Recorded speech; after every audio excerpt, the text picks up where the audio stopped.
साथियों, आप सबको मेरा प्रणाम। मैं पप्पू भाई प्रधान आप सब लोगों से एक विशेष बात कहने के लिए आया हूँ, चर्चा करने के लिए आया हूँ। साथियों, आप सब लोगों की कठिन परिश्रम से, आप सब लोगों के अथक प्रयासों से, मेहनत से सैनी समाज ने पिछले 6 महीने 7 महीनों पे एक आंदोलन को बहुत तेजी से आगे बढ़ाया है, जिसमें सैनी समाज को 12% आरक्षण की मांग एवं 11 सूत्रीय मांग पत्र की हम सब लोग सरकार से मांग कर रहे हैं, जिसका नेतृत्व राष्ट्रीय फुले ब्रिगेड के अध्यक्ष सीपी सैनी जी, मुरारी लाल जी और जिले और तहसील में बैठे हुए हमारे सामाजिक बंधु उसका नेतृत्व कर रहे हैं। हम लोग काफ़ी सफलता की ओर पहुंचे हैं और हमें उम्मीद नजर आती है कि सरकार से हमें कहीं ना कहीं उसका लाभ मिलेगा।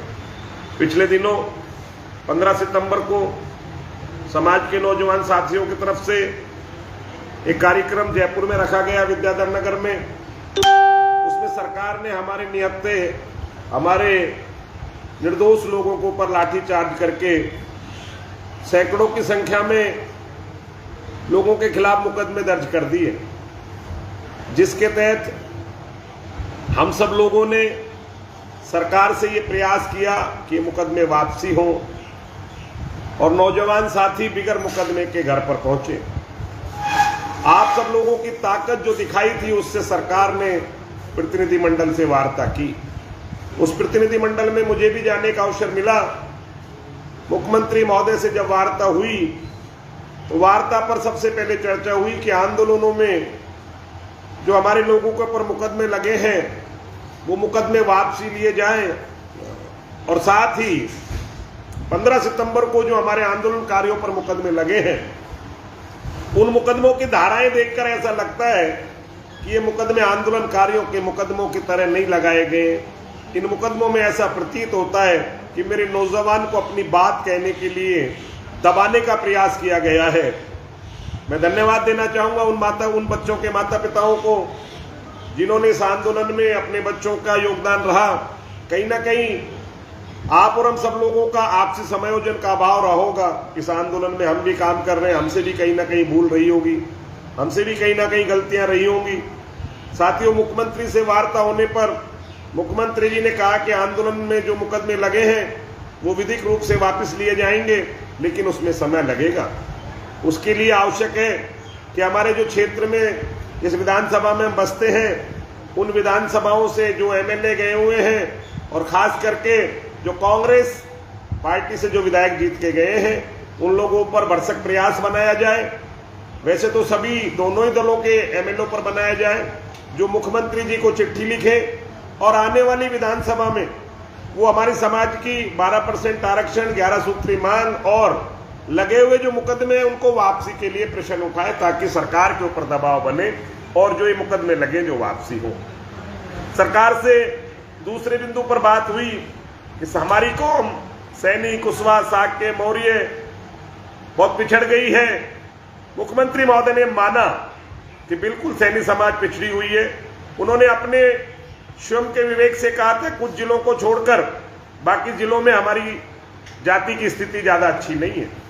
उन्होंने कहा समाज कल्याण मंत्री आदरणीय टीकाराम जूली जी से कि ओबीसी कमीशन को, पिछड़ा वर्ग आयोग को एक चिट्ठी लिखी जाए जिसमें सैनी, कुशवाहा, साक्य, मौर्य, आर्य, रेड्डी, सुमन जो भिन्न भिन्न नामों से जाती है उन लोगों का आर्थिक सर्वे कराया जाए। तथा हमने उनसे निवेदन किया कि भिन्न भिन्न जातियों के लिए, भिन्न भिन्न समुदायों के लिए आपने उनके नौजवान बच्चों को जो पढ़ाई में आर्थिक स्थिति से कमजोर हैं उनके लिए आपने बोर्ड और निगम बना रखे हैं, जिसके उस समाज के नौजवान बच्चों को लाभ सैनी समाज के लिए भी किया जाए, जिसमें उन्होंने कहा कि महात्मा ज्योतिराव फूले कल्याण बोर्ड शीघ्र इसका कार्रवाई करके मुझे अवगत कराएं और समाज को लाभ दें। चौथा बिंदु हमारा मुख्य रूप से था कि सभी जिलों में सैनी समाज के पढ़ने वाले बालक बालिकाओं के लिए छात्रावास का निर्माण होना चाहिए। उस पर उन्होंने कहा कि छात्रावास का निर्माण बोर्ड आयोग गठन होने पर होगा, लेकिन उससे पूर्व अगर समाज के प्लेटफॉर्म से सरकार से अगर छात्रावास के लिए जमीन मांगी जाती है तो रियायत दर पर उन्हें जमीन उपलब्ध कराई जाएगी। उन्होंने कहा संगठित रहो और कार्यक्रम को आगे बढ़ाते रहे, अपनी मांग को मनवाते रहे, लेकिन हिंसा से दूर रहे, कानून को अपने हाथ में ना ले। भविष्य में सैनी जाति के लिए भी सरकार के द्वारा कल्याणकारी योजनाओं में उनको भी उनकी भागीदारी दी जाएगी। साथियों, मैं आप लोगों के बीच में लाइव आया हूं, इसलिए आया हूं कि कल मुख्यमंत्री महोदय से वार्ता हुई। वार्ता क्या हुई इसके बारे में आप सब लोगों को अवगत कराना बहुत जरूरी था, क्योंकि बहुत से साथी हमसे इस बात के प्रश्न पूछ रहे हैं। अब हम काम कर रहे हैं, समाज हमें सम्मान भी देती है, हमारे कामों से जिन लोगों को पसंद नहीं आते हैं वो लोग कहीं ना कहीं हमारा तिरस्कार भी करते हैं। मेरे नौजवान साथियों, अब इस आंदोलन को हमें बुझने नहीं देना है, लेकिन आंदोलन कैसे किया जाएगा?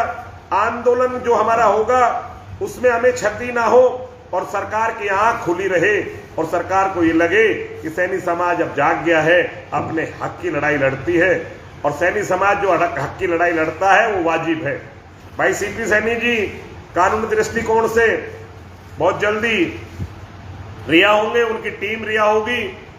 हम प्रयास करेंगे कि उनके साथ बैठकर, मुरारी जी के साथ बैठकर एक अच्छी रणनीति तैयार करें जिसमें नौजवान साथियों की भागीदारी रहे, जिसमें हमारे बुजुर्गों की भागीदारी रहे, समाज के पढ़े लिखे वर्ग की भागीदारी रहे, किसान खलियान खेत में काम करने वाले व्यक्ति की भागीदारी रहे, और एक मजबूत आंदोलन हम इसको चलाएंगे।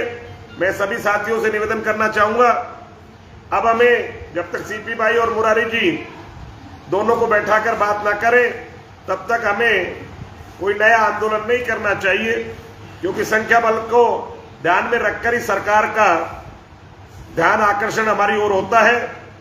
अब मैं आप सब लोगों से निवेदन करूंगा, जैसा मुख्यमंत्री महोदय ने कहा, मुख्यमंत्री महोदय भी चाहता है, उनकी भी मंशा है कि 2-2, 3-3 जिलों की मिलकर महात्मा ज्योतिराव फुले की छात्रावास के नाम पर, मूर्ति अनावरण के नाम पर समाज की एक बड़ी सभाएं हो जिससे संदेश जाए। आप सब लोगों का बहुत बहुत आभार।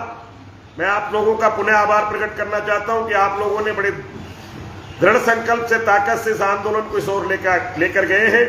किसी की जरा सी भूल से, किसी की जरा सी नादानी से, किसी की जरा सी लापरवाही से कहीं आंदोलन रास्ता ना भटक जाए। इसलिए नौजवान साथियों से मेरा निवेदन है, धैर्य रखें, बुजुर्गों की बात पर भी ध्यान दें। मैं भरोसा दिलाता हूं कि नौजवान, बुजुर्ग और सब मिलकर कोई कार्य करेंगे तो कौम को जरूर लाभ होगा। आप सब लोगों का बहुत बहुत आभार। नमस्कार।